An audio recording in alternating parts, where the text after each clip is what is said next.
Welcome to the Bush League Huddle Fantasy Football Podcast. I'm Raj. I'm joined alongside my co-hosts Fab and Nak. It's Overreaction Monday, and we're here to break down all the action from Week 1's thrilling games.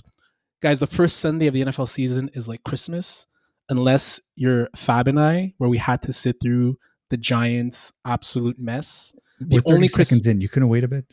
The only Christmas gift we're getting is tapes of Quint Ewers and Shedeur Sanders. Owen Beck too. Owen Beck. Owen Beck sounds like a giant. He sounds like a giant. I don't know why. He just sounds like a. Does Carolina go and take another QB a la Arizona Cardinals if Bryce Young tanks? I don't want to give up. I think I have ownership on Bryce Young Island. I don't want to give up the shares yet, but it's getting very, very close. Nak, your Steelers look great though, I have to say. Defensively, anyways. Defensively, they didn't score a touchdown, right? They didn't score a touchdown, so that's obviously going to have to change. But growing pains. We gave up only 10 points on the road, so I'll take that as a plus. And Kings of the North right now, all the rest of the division lost. So. Well, there you go. We'll get into the Steelers offense maybe a little bit later. But in today's episode, we'll dissect the winners and losers of Week 1, cover the latest fantasy injury updates and news, and we'll top it off with the creme de la creme, essential fab and waiver wire advice for your fantasy league to give you competitive edge. Obviously, Week 1, there's a lot of overreaction. It's probably the time where people blow the most money on their fab. So this is a key segment. It's going to be a key segment for us, obviously, today and for the coming weeks as well. So we're taping today's show just before Monday night. So again, we're recapping the Sunday games. We're also taping a show on Tuesday, released Wednesday, which will break down the Monday night matchup between the Jets and the 49ers. So we'll update you on any injury news, which obviously we'll talk about the fact that CMC is out as well, which was a big shock. And we'll see how Jordan Mason performs on that front. But this will be our typical weekly schedule. We're going to do our best to provide 2 episodes a week. So please do us a massive favor, solid follow, like, and subscribe to us on YouTube, Instagram, Twitter, TikTok, Spotify, Apple Podcasts, so on and so forth. Whatever podcast channel you listen to will be there. So guys, let's dive into it. Again, Week 1, there's a tendency to overreact in the fantasy landscape on Week 1. And I was doing some research and I looked at Week 1 kind of WR1s, tight end ones from last year. Hunter Henry was tight end 1 after Week 1 last year, and he finished tight end 18. Donald Parham was tight end 3 and he finished tight end 28. Mac Jones was QB 2 and he finished QB 31. So what we're kind of seeing is that kind of that first game of the regular season has basically become Week 4 of the preseason, right? I looked at the past 5 seasons in terms of overall offensive touchdowns. This week we have about 66 offensive touchdowns with 1 game to go. Last year there was 61 in Week 1. 2022, 73, 2021, 88, 2020, 87, 2019, 85. So clearly with less of a priority on preseason, more and more teams are kind of working out the kinks in that Week 1. So the goal of this obviously is to, yes, we're going to provide some winners and losers of Week 1, but it doesn't mean you go trading your best players. This is kind of, we're going to take this as a goal to kind of just level set and see, who are the winners and losers are. So without further ado, Fab, I'm going to start you off. Who is one of your winners for Week 1 of this early fantasy football season? I'm going to go with Joe Mixon. The fact that he got my guy. We should have spoken about this before. Okay, so I'll take somebody else. No, it's fine. It's just I have him in 4 or 5 leagues, but I have him in 1 too. Joe Mixon. You could even cut grass on a podcast. Yeah. Hey man, you always got to be competitive. No, Joe Mixon. He ran the rock 30 times, 159 yards, 1 touchdown, 3 catches, 19 yards. The biggest thing for me was the fact that he looked elusive. He looked spry. He didn't look his age, essentially, which is probably the reason why the Bengals traded him off. And he also looked like he was a massive part of the offense. And you can just tell by the play calling, right? I mean, it was much more even keeled than it has been in the past with the Houston Texans, and probably even more so leaning on the run. Could have been game script, but still, I think it's a very good sign of things to come for Joe Mixon. If you probably got him as a RB2, he's putting up I mean, this is obviously RB1 numbers, right? Like you can't expect him to get this stat line every single week, but it's definitely a very good sign of things to come. So for me, he's a big winner for me this week. Yeah, they were also in a shootout, right? Yeah. It was going back and forth. So many players on both rosters did pretty well fantasy wise. But I tend to agree. He definitely looked really good in a Houston uniform. I think they utilized them like they should have, not shying away. Damon Pierce is really not looking good in, He was in bad in in last that year. offense. Yeah, Yeah, he he was doesn't he was exist he anymore in that was bad offense. after a good rookie season, and Yeah. looks like Joe Mixon got there and pretty much said, "Look, kid, sorry, but I've taken your job, and it's it's here to stay." Yeah. Mixon, 3.4 yards after contact per attempt. His longest run was 13 yards. So it wasn't like no big runs. It was clear chunk plays. And this was the most elusive that I've seen Joe Mixon since his first 2 years with Cincinnati. Like the past few years, it looked like he was slowing down, but really the issue was the offensive line. I was So going to say it was a product of that offensive line that 100%. was yeah, just really bad. and we saw yesterday with the Bengals that offense line is still an issue. Oh, Knack, who was your winner from yesterday's slate of games or Sunday slate of games? so my winner was, I guess, following along another running back, but J.K. Dobbins. Oof. Hard not to like what we saw out of J.K. Dobbins. He's had a really challenging start to his career. He's been injured every year, and it's always these long-term injuries. Now I know there was never a running back that came off a Achilles injury that finished in the top 40 in running backs the next year. A lot of them also retire eventually. So it was nice to see. He only had 10 rushes, but he went for 135 yards, which was insane. Gus Edwards really did nothing. I think it was like a under 2 yards per carry for Gus Edwards. I think a lot of people were high on him. I wasn't. I really wasn't high on either of them to be honest. But I Can think you he can also. you remind us the quote that you had? There was an epic quote that you had about both running backs. The episode where we previewed the FC West. It was really you're basically like, I am not drafting Oh yeah, he was on my no draft list. I made fun of anyone who drafted him, including you, Roger. But I guess look, it's last your pick.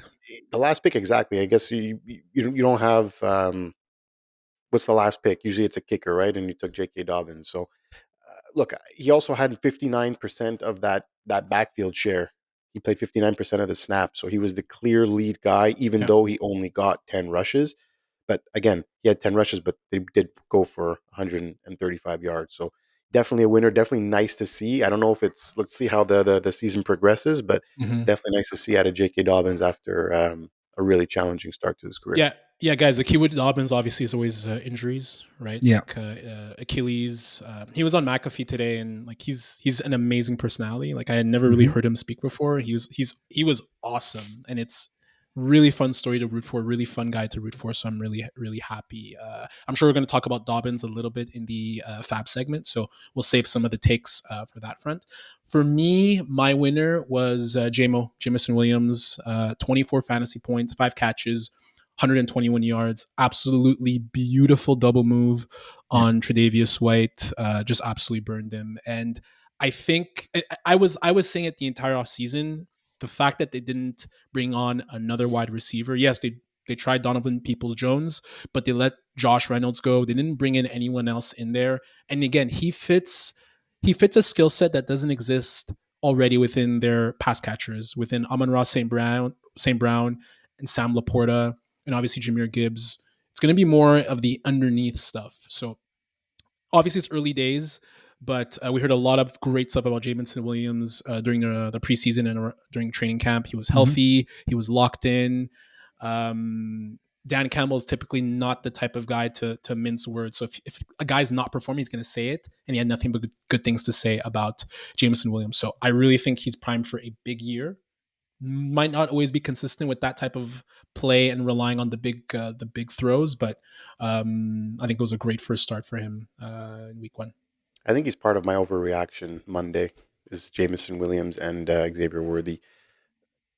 Worthy, I can understand. Yeah, but Worthy, it's not even, it has nothing to do with the bet. But you Worthy, have something against skinny wide receivers. no, but it's yeah, because they could get hurt easier, right? But I'm just saying, Xavier Worthy, everyone's freaking out now, and whoever in some cases, I'm sure he's drafted a whole bunch. I'm sure he's over 50% owned in most leagues. But I'm saying he had 3 touches and he turned 2 of them into touchdowns. And that's where you get the 20 points. Well, that's right? an overreaction. Jameson only had 9 targets, so I think that's a little bit more sustainable in the long term. Like you caught 5 of them, and he was super efficient. But I think Jameson Williams is, and to add to that, it might have eaten into Amon-Ra St. Brown, right? Who he put up a dud this week, and it's not as if they took him out of the game. They game planned him and they took him out. The Rams schemed him completely out of the game, and I think that's not going to happen every single week. Though. Exactly.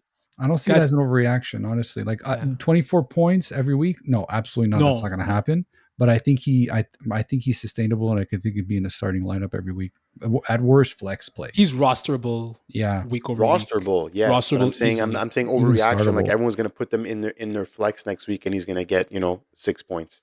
Oh yeah, I'm not. I'm definitely not there yet. That's that's where my overreaction stems from. Is like now everyone's going to throw Xavier Worthy in their lineup. If he gets 3 touches again next week, like there's an excellent chance that he's not getting 20 points with 3 touches. Worthy, I need to see another week before I can have a proper opinion on where he's going to be in that offense. But I agree. Worthy could have turned into the Kadarius Toney that they wanted Toney to be, if you think about it. Yes, but he's way more skilled. He actually has hands. He actually can run routes, and he's not a bonehead like Toney. He's definitely a better player. I'll give you that much. Yeah. And now Toney's with the Browns. Toney is with the Browns. Fab, give us your loser or losers if you want to name multiple. Oh yeah, it's going to be plural. It's going to be Cousins and Drake over there. The Atlanta QB hard. What's that? He's cutting grass today hard. Guys, we have to have a pre-show meeting about this. I just feel slighted because I had Drake London on my team. I still do. He's not getting cut, but still, mind you, they played a really tough defense there. Don't get me wrong, and I'm sure Drake saw a lot of Joey Porter Jr., which didn't help his cause. And Cousins is coming back from that injury and all that stuff, so there's a bit of acclimation process. But Cousins didn't seem like he was pushing the ball downfield all that much. I mean, Ray McLeod was the leading receiver with yards, so chalk it up to like a bad week there, but obviously he's definitely on my loser list this week. You look forward to their matchup next week where hopefully they'll be able to turn things around a little bit because it's, the expectations are very high, obviously, but on the bright side though, Roger Boyd did get in the end zone for the first time in a while. Kyle Pitts.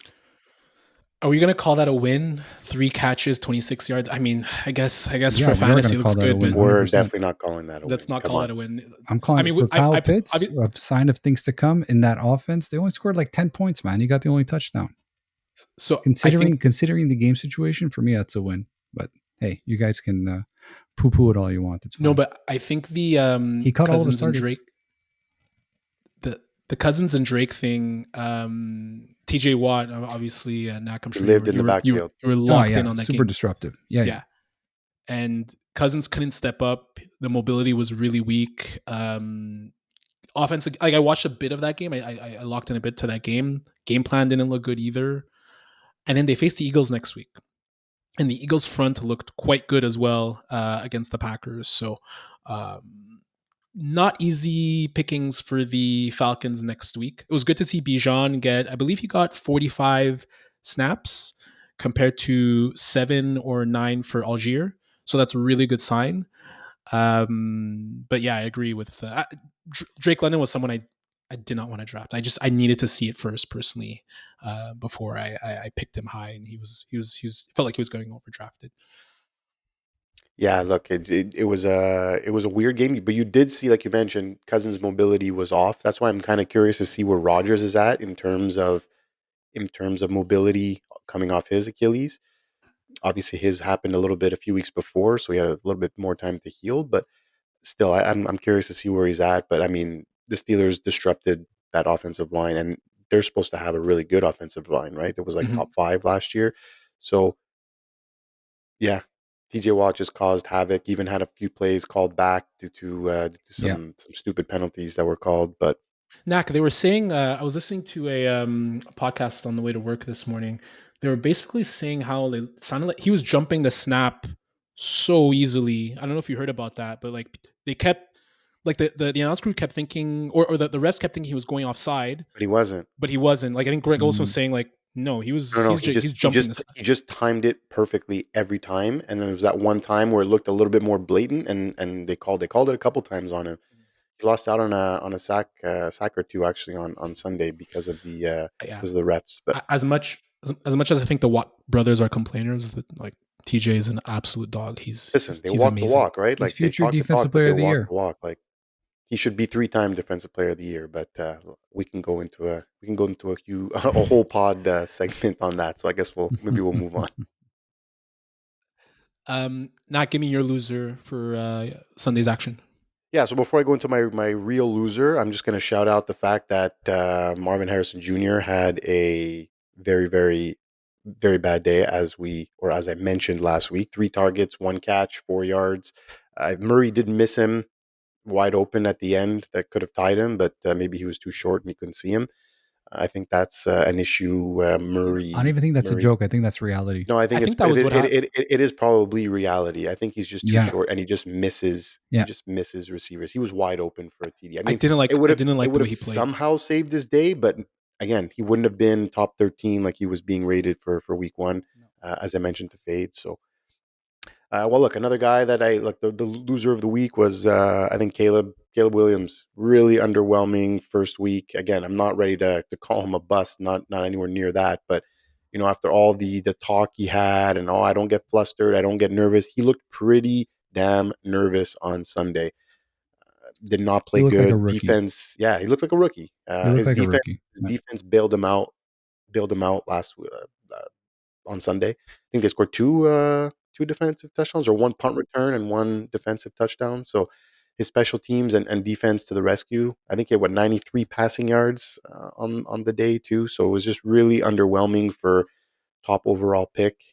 And it's 2 years in a row we see the top pick struggle at the beginning and the second pick take off running. So maybe it's just gonna be the new norm. Yeah, I agree. I don't know how well Jaden Daniels played. I think he had a good fantasy game, but like I looked at the highlights and I watched a bit of the game, and literally the time to throw was like 1 second. That's the game. That's a game plan thing. So I think they purposely said you're gonna hike the ball. We're gonna call plays where you have to throw it right away, which I think helps the young quarterback, gives them momentum, limits mistakes. But Caleb looked bad, and he had like 5 or 6 batted balls. I don't know if it's a height thing, but It's not talent is that short. there. Yeah, I mean he's about 6'1", so he's not He's not he's Kyler not Murray. super short, but he's He not. also tried to extend a lot of plays Yes, where he didn't need Yeah. to, and he got yes, sacked. Like he took some yes. really awful Often. sacks where he Yeah. could have just thrown the ball away. Yeah. Again, these are rookie mistakes. This is stuff he's going to clean up. I don't think he's going to be a bust. I think he's going to be far from it. But I'm just saying, from all the talk that happened, maybe he just couldn't decide what nail polish to put on that day, and it did fluster him. Not gonna in a 2 QB league like ours. Are you starting him next week? You may not have a choice, but Yeah. I wouldn't. If I have a decent third option, I'm not starting Caleb Williams. It I just agree. like, why would you, right? Why would you take the chance that he's going to correct it after one game They're playing Houston next week. They're at on Houston. Sunday Night Football? Yeah. Yeah, Houston's So he's defense going to looked. be in the lights. Like I'm Yeah. curious to see what he does. Second game, Mm-hmm. you got it out of your system. The first game, I'm curious to see what he does in prime time. Yeah, Houston's defense. I know there was a Good. few big plays yesterday, but they looked good and they hit AR many times. Like they hit him hard. Yeah. Speaking of good segue, speaking of Anthony Richardson, my loser is Michael Pittman. 7 fantasy points. I believe it was 4 receptions, 31 yards. If this is the big play offense that we're going to see from the Colts and Anthony Richardson, I'm not sure it's the type of offense that benefits Michael Pittman. He's more of a slasher underneath guy. I think he was at 10 or 11 yards per reception last year. So the big plays, obviously, they went to Alec Pierce. There was another big play to another wide receiver. Was there another big play? I think there was 2 deep passes, right? They're both Alec Pierce. They're both to Alec Pierce? Yeah. Because Josh Downs is out. I don't think Yeah, AD he didn't Mitchell play. had. Yeah, Eddie Mitchell didn't have a good game either. Eddie Mitchell didn't have a big game, and Josh Downs last year, if I recall, he was more of the deep threat too. So I think not only is Pittman a loser, but it's early signs, but it could be someone that you kind of fade in this type of offense. He benefits more of a Gardner Minshew type of quarterback. Yep. But while we're on that subject, Nak, you own AR. How excited were you for those? I own those AR plays? and Josh Allen. That You was own AR and just Josh Allen. that was just. We don't the need you to talk greatest. about Josh Allen again. That was Let's no. I'm stick just with saying, like, the I don't get points it. wise. I'm saying Yeah. between points, like that was me. We're That gonna was me. lose We just had listeners our because of this. draft last week, and that was Yeah. me. I drafted Josh Allen first, and then Great AR came back strategy. to me on the turn, and you had taken Puka, which now we know that is going to be sidelined for a few Yeah. weeks, but you had taken Puka, and that was going to be my wide receiver, so I ended up taking Pacheco, and then AR was there, and I'm like, you know what, let's go for the home run. Like, if this works, it's almost guaranteed 30 points a week with these guys, and that's what happened this week. It was 60 points from my QBs, so you could take a hit in some other areas and still have a very productive fantasy week, which I'm having so far. So Yeah, for sure. He didn't look perfect, obviously. Like, I think no, from like just pure fantasy was an amazing game, but he locked into some receivers again. he He took took some some big hits. hits that he Yeah, shouldn't be taking, and he needs to correct that, or else he's going to be injured again. and that's what I'm scared of. That's the Yeah, only thing I'm scared of. Hope He's, like he's gonna good go thing is big game hunting. He's gonna go I for the have big plays Darnold all the time, man. as my QB3, which is pretty helpful. He looked pretty good too. I'd be very absolutely. surprised if he plays a full 17 games. Really, Bite your tongue. I'm just saying. who's more likely to I play 17 games, Daniel Jones or AR? I really hope AR. I really hope AR. I For our hope. hey, sake, we need to I, hope. I hope. but I hope does Daniel just Jones okay? get Just a benched. question. A We don't want question Daniel maybe for Jones to both get of you. injured. He has an injury No, we don't guarantee. want him Yeah, to get but a injured. question for both of you. Like, I don't want anyone to do get you injured do you for the moment. question the coach if he continues to trot Daniel Jones out there solely for the purpose of his contract? No, I don't question the coach because he's saying what he has to say during the media segments where it's like, yeah, Daniel No, Jones no, is but our at a guy. certain No problem. point, like, if he plays like this the next 3-4 games, like, If he you've got to plays put in Drew Lock, right? yeah, if like by Yep. like week 6, Like, this is fireable if he yeah, stays yeah, the whole year 100%. playing like If by this. like week 6, Daniel Jones is still the starting quarterback and we're 0-6 and he's abysmal, like he has been the last like 5 or 6 games, stemming in from last Because then, season yeah, and into this then you're season. just exactly. There's an injury guarantee, right? If he gets Yeah, hurt, so then next year is guaranteed. No, I think if that's you what want, happened with Derek Carr yeah, with the Raiders I when they fully benched him the expect last three I weeks. fully expect Dable same thing with to put Wilson him With when in they for the benched Wilson, him the 16 last games. couple of weeks because he had injury guarantee. If he would have got injured, his next year they would have. Well, it still ended up being guaranteed. yeah. I just some quick hitting winners and losers. Kickers were big winners. I think if I saw this correctly, there were 20 for 20 on kicks 50 yards plus yesterday. I think Boswell hit 3 of them. Absolutely crazy. Like, Yeah, I was looking at the stat on Pro nuts. Football Reference. I had to check 3-4 times to make sure it wasn't a typo. Absolutely amazing day for and as someone who typically doesn't draft kickers, doesn't roster them until I really need to, I was happy to have I believe it was Cameron Cameron the Cameron kicker Dicker. Hmm. Dicker the kicker. Dicker the kicker, Um, yes. Justin Fields, really nice performance. I would say he was a winner. He looked not really good, but he looked to have really good chemistry with George Pickens, deep throws, and to me, like, Russ Wilson can do that, but I don't know if he can necessarily do all the escapability stuff that Justin Fields did. And I'm Uh, I'm I'm worried, but I think Russell Wilson starts week 2. of course, it's such a Mike Tomlin move. Yeah, He'll it's the old school mentality of you you don't don't lose your job to injury, right? It's that ridiculous. old school mentality of you're not supposed to lose your job to injury. But I mean, if we went on that, I'm not trying to compare the two, but Mahomes came in for Alex Smith and then completely took his job, right? Well, absolutely, and it's the same thing that happened with Dak Prescott and Tony Romo. And Tony And Romo, Tony Romo had and look, that and he press just conference. and they ran with it, They right? ran with So it. Yeah, um, I don't know. I think Fields should still see the field, but yeah. again, that's just me. And 3 quick losers. All the Panthers, just Ugh. everyone. Brutal performance. It's gonna be. I hope it's not a long year for them. I have Bryce Young as my QB3, but it looked really, really bad, especially against the Saints team that people didn't really peg to have a great season. Tight ends were losers. Kelsey had 6.4 fantasy Yep. points. McBride 8. Ferguson 4.5. Andrews 3.4. Kincaid 2.1. Ingram 1.5. George Kittle, please save us from Monday Night Football today. And Fab, Yes, I'll please. leave you. I'll leave you with Deshaun Watson as a loser if you want to comment on anything Deshaun Watson related. There's nothing to be said that hasn't been said already, quite frankly. So we're just gonna move on with the show. He'll be out of the league good by the luck end of with the the year. Jets, Tony. I am willing Why to he's facing another charge now. No, he's going to be so bad that they're going to Russell Wilson him, and there's Man, no is he chance issuing another that team extra picks him up. charge? My God, Guys, there's no chance a team could pick. No. The PR disaster is. But he's just not good. Like, he's not good. He's also not forget good. like picking He's him not up. good. Like picking him up for what? Yeah. Being a backup to No. or what? Like he's No. just not playing well. No, he's not. Exacerbated by the fact that Baker Mayfield looks amazing. That's another winner. Yeah, big winner. Yeah. So we're going to do injury news nestled into some FAAB strategy. So FAAB. What does it stand for again, guys? Free agent auction budget. Auction budget. That's it.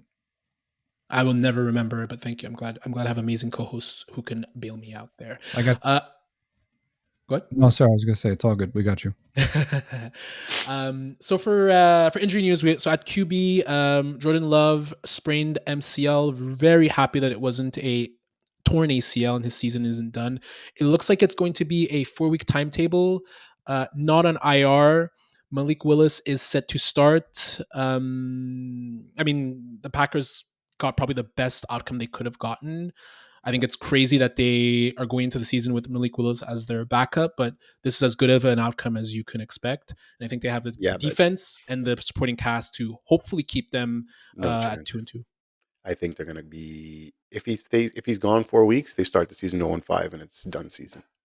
He's that bad. He is that bad, but I think he looks atrocious. Yeah, he's that bad. And for them to say that they're not looking at outside QBs, like there's a Ryan Tannehill standing there. Like, I heard that. You're telling you with a defense like yours, like you don't want to go see what Tannehill has left in the tank. Like, I think that's a mistake. It takes time, though. Willis does not look for sure. It takes time to integrate a new QB. But he's a vet. Like he's a vet that knows. Dude, if you can get him to make it is a Shanahan you give him a 10 to 15 playbook to start, like it's Tannehill. He can make a throw on the outside. He can make the throw on the flat. Just like we're talking about, I'm sure they had that discussion too. So they probably feel more comfortable with Malik Willis. They don't even want to play the guy that was in their system. That's how much they don't trust their. They think he moved him to the. I don't remember his name. They moved him to the practice squad. The only other notable QB injury was Josh Allen injury to his non-throwing hand. It doesn't appear to be serious. I don't remember when the play happened, but it looks like it's should be all systems go for next week. So at the QB, so how we're going to do kind of this FAAB breakdown on a week-to-week basis is we're going to have a 50% rostered threshold on Yahoo. So anyone who's at 50% or below, we're going to talk about from a FAAB waiver perspective, and we're using Yahoo leagues to do this, and obviously PPR in terms of when we're referencing points. So for QB, who came out of this list, there's Baker Mayfield at 35% rostered. He had 33.6 points yesterday. Obviously a great game. Very unlikely that if you're in a 2 QB league, he's available. But if maybe even unlikely he might be starting super flex, but if by some chance he is, you should be putting in quite a bit of FAAB budget on Baker Mayfield. I'm talking like 30 to 35%. Yeah, that was gonna be my number too for a Baker Mayfield. If he's out there, you spend the money because again, I understand, Roger. You said at the beginning, this is the time where everyone spends a lot of their money, but there's also strategies to that in the same sense of sure, if you're going to spend $35 on Baker Mayfield, but you have him now from week 2 to week 15, again barring injury, but this is the time where you spend that money where instead of spending $35 at the end of the year for someone for 2 weeks, let's say, right? So you're for a guy for a Baker Mayfield, if he's available, guys go after this guy and don't be shy to put that 35% budget on the line. Yeah, I would agree with that. 100%. There's Derek Carr, 24 fantasy points yesterday, 10% rostered. How do we feel about his game yesterday? Is it an aberration, or do we think it's a sign of good things to come for the Saints? I think it's a bit of both. For me, I had Derek Carr rostered on my team a few years ago, and the guy was always a 2-touchdown type of quarterback. I think last year he might have had one game with 3 touchdowns, whereas this year it's his first game of the season and he scores 3 touchdowns, and that was with Chris Olave being more or less ineffective within the game. So I think it's a positive. I wouldn't go as much as Baker Mayfield with respect to my FAAB allocation. Probably go more to like $15 or $10. Sorry, $10 or $15. I think that's where I would go.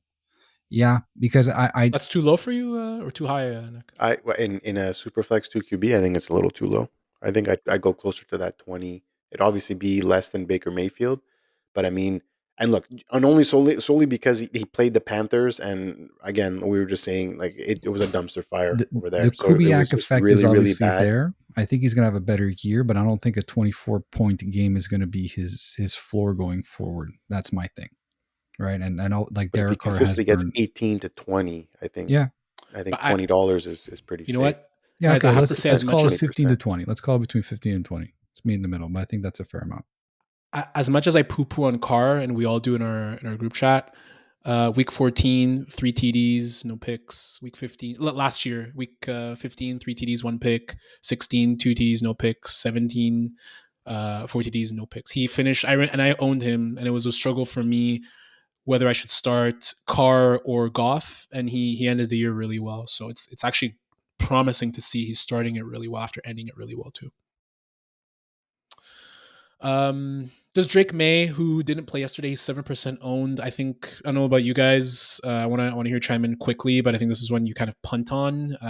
Brissett looked decent, and as long as the Patriots keep winning, I don't see a need for them to rush Drake May in. If they start having a little slide, or obviously Brissett gets injured, He did have a little bit of he did a get a small injury, like a small injury. Like if you want to go ahead and put a 1 or 2% on $1 him to stash, like I'm Yeah, fine with it, but I like a wouldn't few bucks, no more than that. go crazy over him. No. Russell Wilson. Curious what you think, Nax. 7% owned, again, didn't play. We talked a little bit about how Justin Fields played.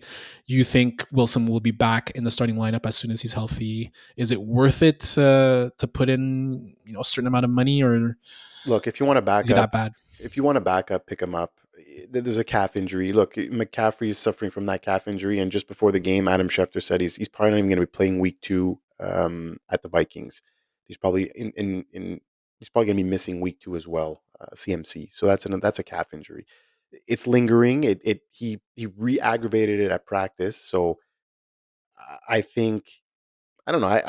For now I'd leave him there. I'd probably keep Fields until I hear something about Russell Wilson. I wouldn't go. Maybe if you want to put a waiver claim in for him and put $0, you can go ahead and do it for safety. But it depends what your QB situation looks like. And then lastly, I guess from kind of this type of list, for the QBs, there's Darnold. 17 fantasy points, 10% owned. Really good game yesterday. Played really well within himself. Only had one INT. I thought he looked really good. I guess this would be one that's similar to Derek Carr in the kind of a little bit 15 less to 30. No, yeah. I think he's going to be more. There's going to be less upside for Darnold. I think he's going to be more of a guy who, for sure. I feel like Darnold is going to be the guy that's always good for that interception or that one blemish in a game. A fumble here, an interception there. But again, he did look good. I just maybe that $10 to $15. But it's going to depend what your QB situation looks like, right? And what the QB situation around your league looks like. Don't forget, everyone, when you're putting in a claim for something, you got to look at what other rosters are constructed, right? If you're really low on QB and everyone else seems to be pretty stranglehold, don't necessarily have to overbid for a QB. If someone wants a QB, they're gonna have to drop someone from the roster. So obviously be wary of that as well. Yeah, I think the QB FAAB situation obviously will be in flux, but Baker, Carr, Darnold, I would rank them in that order. For the running backs, from an injury perspective, Kenneth Walker III left the game with an abdominal injury, appears to be minor, according to Mike McDonald. And obviously, the big news that came out of Monday evening, just before the Monday Nighter, was that CMC is going to be out for week 1. So obviously, by the time you guys hear this, it'll be a little. Actually, no, it won't necessarily be too late, but I think Jordan Mason, if you didn't draft him as a CMC owner, guys, I have to think this is one that you at least throw 20% of your budget. As someone who owned CMC last year, I rostered Eli Mitchell / Jordan Mason the entire year. Yeah. You can make an argument to put up like 40% of your FAAB budget for Jordan Mason if you're a CMC Wow. Oh, owner I don't and if know. you No, still. no. Wow, that's a lot. I don't know about that. I I said you would can not make go an 40. argument. I would not go You could make 40. an argument. Yeah. You can make an I get what you're argument saying. because for the amount of stock that you invested in CMC, you need to be able to protect that, especially with a running back who, like CMC, unfortunately does have an injury history, like we just spoke about on this pod. How he's not playing tonight unexpectedly, and most likely also not playing next week as well. So if you're a Jordan Mason, if you're a CMC owner and Jordan Mason is still on waivers tonight, you got to put in like at least 30%. Like at least you gotta really consider that, because all of a sudden it's like you don't know if this is going to be continuous throughout the season. Yeah. You don't know. This if is the it's type gonna of guy be that other people are going to go after too. Like he's like your 100%. top handcuff, right? Yeah. Probably the best handcuff for really in the league. He should be close to drafted. it. He should not be on waivers. Exactly. He should be drafted in the 10th or 11th round, like he was drafted in our league. Oh, look, he's right above right below the threshold, right at 47%. So people did draft Mason, but I can't believe it's honestly less than 50. But those soft tissue injuries are scary. And they linger. If anyone listened to us, I think we all said we were very weary of drafting CMC this year. We all had Breece Hall as our number one running back in our rankings. I think the unquestioned running back kind of leader in FAAB this week will be J.K. Dobbins. 23 fantasy points, 10 carries, 135 yards, 1 TD. Nak, you talked a little bit about him as your winner. How much percent of your budget are you putting for him? This is a tricky one because the injury does still scare me. There's a reason why a lot of people didn't draft him, or look at 50% of leagues he's 50% owned. So he's, or 49% owned. So there's a reason why he went undrafted in so many leagues. And a lot of people are going to see this and really, blow their wad to kind of get it. Like I'm thinking you're going to see bids of 35, 37% for Dobbins, even close to like that. It wouldn't surprise me if I got close to that 50% on J.K. Dobbins, and I think it's a mistake.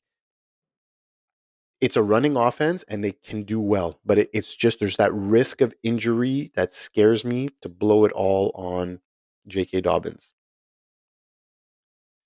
What do you guys think? Are you would you pay the, like in our league he's owned, so we don't have that. I own him. You own it. He's owned in our league, so we're not going to have that issue. What would you put in our league right now? What would you put if he was available? I would let other people duke it out and go after other people and go after other running backs. I wouldn't even put in a bid because I'm sure there's going to be somebody out. You're not putting in a bid at all. Well, you just said it right there, right? There is an injury concern, and also hold on a second. He split carries with Gus Edwards.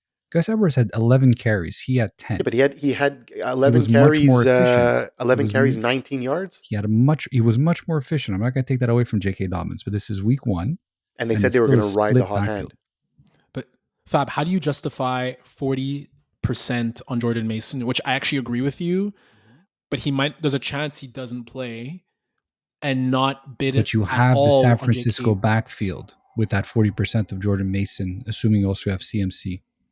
If you put in 40% for J.K. Dobbins, you have half a backfield. But Dobbins played 60% of the snaps, and judging by week 1, he's in line for a bigger percentage of the pie. It's not 75% or 80% like the guys we spoke about at the beginning of the pod. Guys, those 3 guys like the Jonathan Taylors and all those people. No, but Fab, aside from the top 5, most players are in splits anyways at the running back position. You're right. Look, for me, I think he's a league winner. J.K. Dobbins? If he's a league winner, if he's healthy. There's no doubt about that, guys. Yeah, because when he's played, of not being drafted, yes, 100%. When he's played, he's 5-6 yards per carry. Again, if he's healthy, league winner, I would put 50%. I would put 50% because the argument is there for sure. The argument's there. For me, that's what it would be. That's probably what it's going to take. That 45 to 50%. Fab, how much did you put? How much you put? Sorry, Nak. How much you put for Kyren? I put $35 on Kyren Williams. 34 from memory. I think it was 37. Let's say 37. Sure. Yeah. And that was not a split backfield. That was his. Because Cam Akers had blown his Cam Akers had torn his Achilles. Yeah. League winner, man. I get it. And that offensive line was mauling. I like JK. I get it. guys, against the Raiders front four, Joe Wilkins Alt and destroyed Crosby. Joe Alt destroyed Crosby. Mauled. Another loser is Antonio Pierce, man. He we need a coward of the week segment, I think. 4th and 1 in his opponent's side of the field, he punted. It's a Absolutely defensive ridiculous. coach. It's a defensive coach. I'm not don't want to go through all the running backs, guys. Is there anyone FAAB that I'd put in Charbonnet. I'd put in for Charbonnet go for it. right away. Like I put a few percentages there on Charbonnet, especially if I'm a Kenneth Walker the third owner. How much? For sure, a few percent, 4 or 5%. Like there's no report saying he's going to miss the week, but he's going to be involved in the offense. He already is. He's going to be. He wasn't involved. He was not involved as much. I think he had 4 touches, 4 or 5 touches in week 1. But again, Kenneth Walker, injury concerns, like get your backup now. I would prioritize Bucky Irving and Tank Bigsby over Zach Charbonnet. Tank Bigsby, Etienne fumbled at the 1 yard line, and like I think we're going to start seeing Tank a lot more. And Bucky Irving, they play Bucky Irving. They play. They play very. Now you guys are on my side with Rashad White, eh? He's not good, guys. He's not good. He has a guy pushing him now for. He's not good. Like receiving, he's fine. Well, it's it. I think they figured out a role for both of them right now, and you probably saw it, right? Like he's very efficient on the ground, and he doesn't do that much. Rashad White owners are not going to be happy with his split. That's for sure. Especially like Bucky, as high as they I will put in him. like $10 for, no problem. Tank, I will put in like $10, $12 for as well. Like those guys for me are and even that I feel like that might be too low. People that are listening right now, they might be overbidding us right now. But those are guys that I would definitely target from an RP standpoint. Yeah, I think I was saying I put in my notes 20%, maybe max for Bigsby as well. This split was supposed to happen last year, and it didn't because Etienne started out really well and he faded at the end of the year. Mm-hmm. But I think we're going to start seeing that Etienne is likely not. He's not going to be as efficient if he gets a full workload. I think he's better off as a split. He's a slider back. Mm-hmm. He's going to play on third downs more. He's more of a PPR kind of option.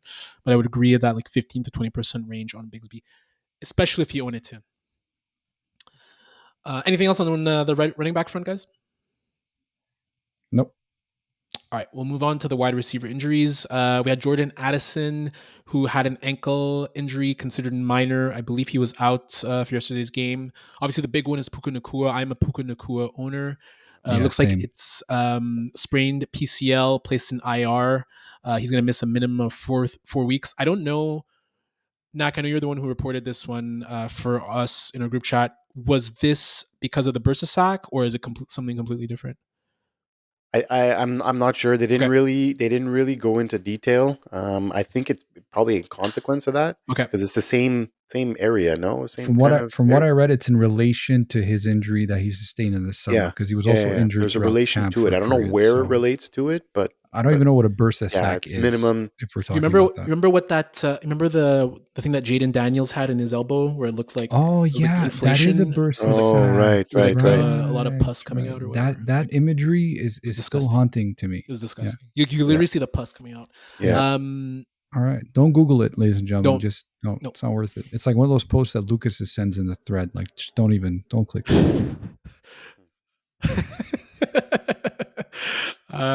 Teagans was out with a hamstring issue. Those are never good.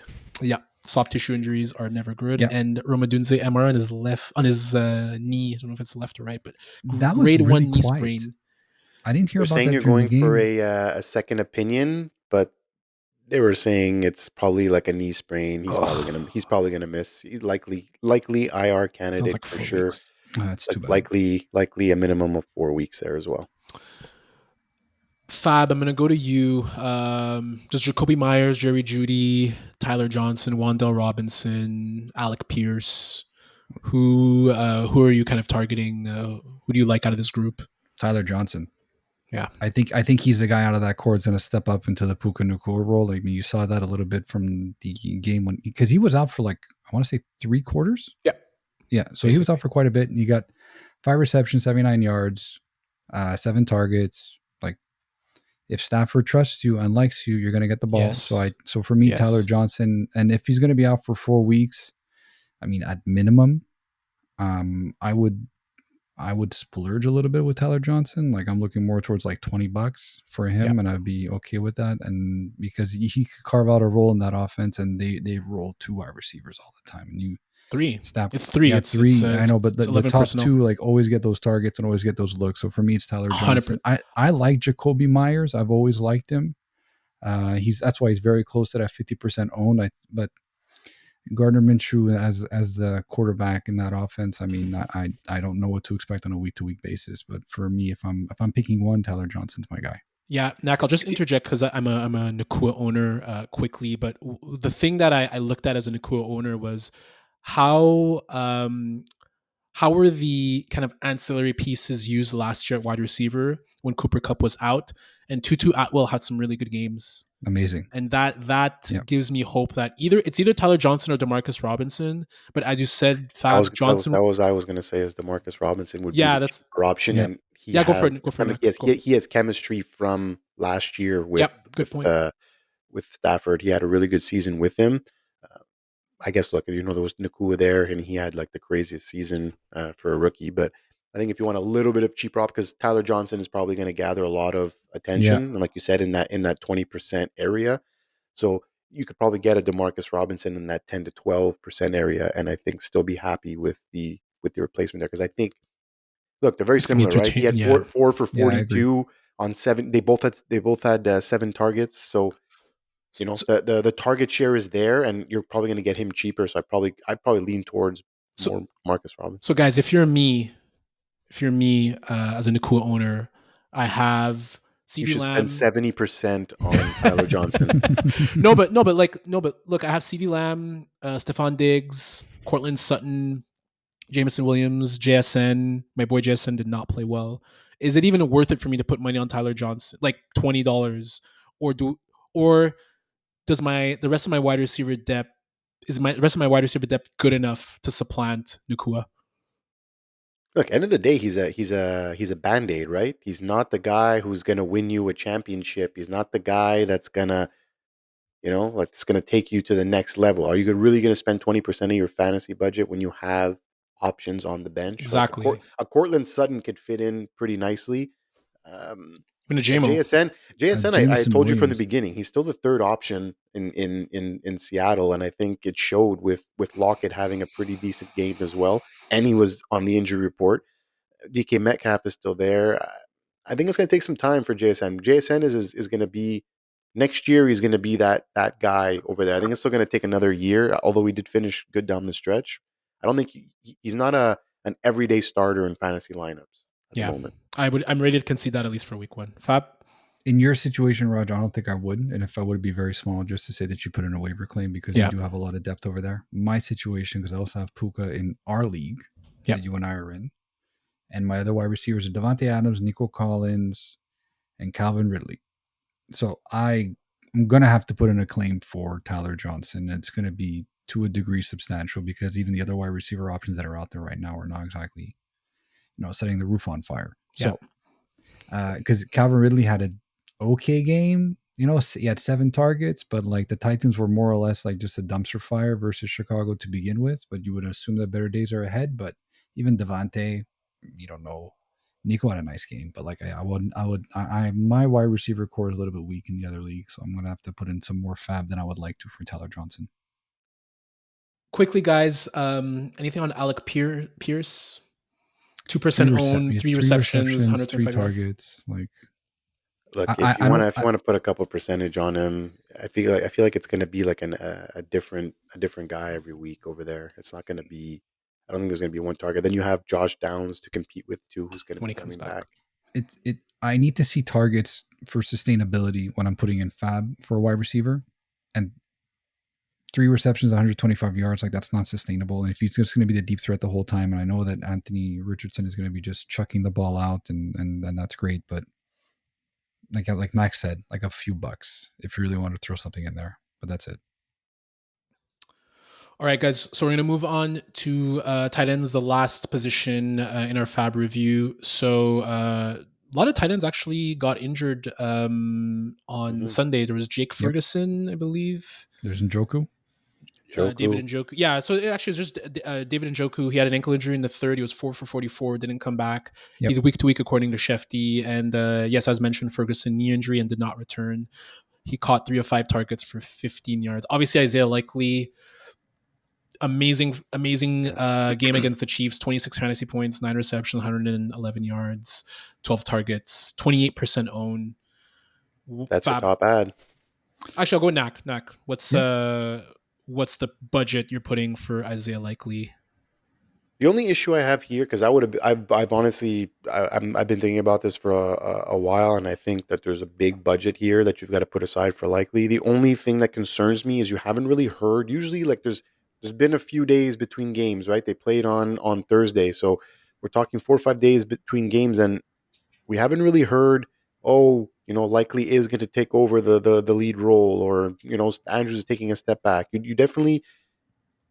You were kind of unconvinced as a Mark Andrews owner when you saw him line up at left tackle for one of the plays too. Like he didn't see targets. Maybe he was taken away in the game a little bit, and Isaiah Likely was the guy who kind of stood out in that regard. But man, he is a huge target. He's a monster. He looks like he's gonna be like he's ready to take over, ready to pass the baton.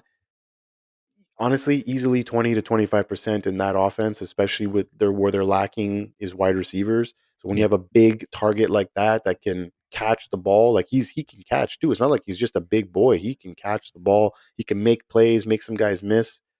I think easily 20 to 25% of my budget without blinking. Yeah. Fab, you're a David Njoku owner in our Bush League. Yeah, so thanks for telling everyone that I'm going to be putting a claim on him. Probably for about 25%. Let's be real.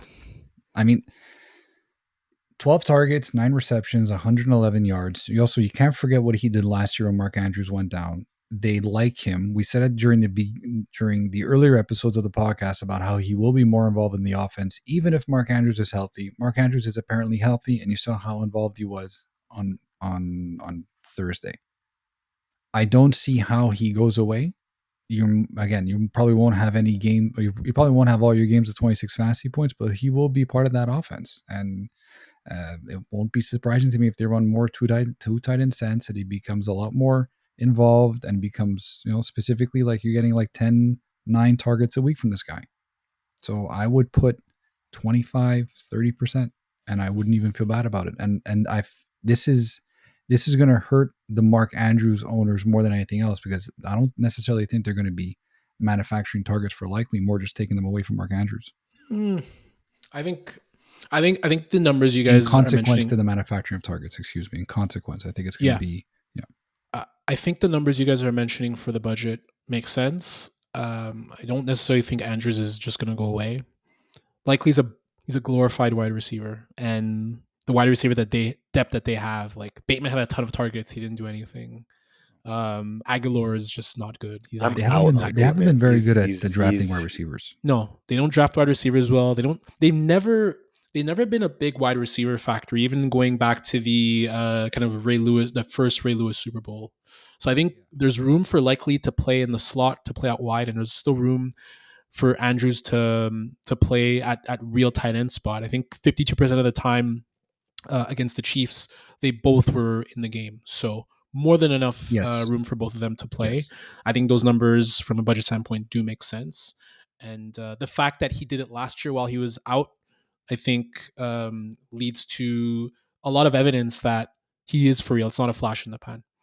The only other tight end targets, Foster Moreau had 14 points. My boys Juwan Johnson and Chuga Kwankwo both had touchdowns. And do you guys think it's worth it to put anything on Luke Schoonmaker? He will be backing up Jake Ferguson in case he's out. A couple percent. I would no. You really need to have tight end help. Like if you're a Ferguson owner without a backup and you can't get another one of these guys, maybe you just scoop him when he's a free agent. I don't even think you need to put any budget on this guy. I agree. Yeah.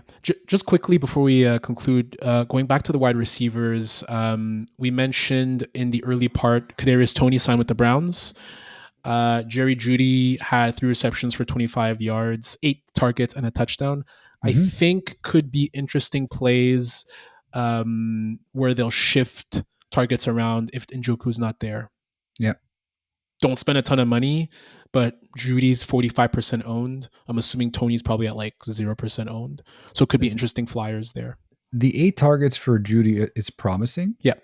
He only converted 3 of them, which again could that's also Jerry speak Judy to the football. quarterback. Yeah, well, I was going to say or also could speak to the Watson throwing you the football. Deshaun Watson football. Something to monitor for sure. If you need some wide receiver depth, you could definitely pick him up, but I wouldn't be spending a lot of FAAB on him. And guys, just a little early prediction here, but Aaron Rodgers made it past the first quarter of the football game today. So yes, he has 7 completions for 9 attempts and 64 yards. Yeah. He made it past a quarter. So promising stats. We'll see if we can keep that going into tomorrow's episode. Hey, come on now. Oh, right. He's rostered for some people, okay? I'm not over here throwing shade for Josh Allen. I hope he ruptures his patellar tendon or whatever it's called. Maybe save some FAAB budget for who's the backup? It was Miami's old backup, no? Yeah. No, I'll just start Baker Mayfield. It's fine because I draft properly. It's okay. Thank you, guys. So we plan on doing again this kind of weekly recap on Monday, and then we'll kind of do the Monday night recap the day after. So once again, like, follow, and subscribe on YouTube, Instagram, Spotify, Twitter. Come on, people. You know who you are. You guys know who you are, please. Especially, I mean, all of them. Like, we're doing good, but obviously the loyal listeners, you have no excuse. Make sure you're subscribed. Make sure you're following us. On behalf of NAC and FAAB, I'm Raj. This is the Bush League Huddle Fantasy Football Podcast. Peace out. See you next time. Peace out, ladies and gentlemen. What's the score now? 7-3? 7-3 Jets. Yeah, Breece Hall scored a touchdown. Our bet's looking nice. Bet's looking nice. Bet's looking very nice. I forgot to do it. I didn't have any money left in my account. Raj. Peace out.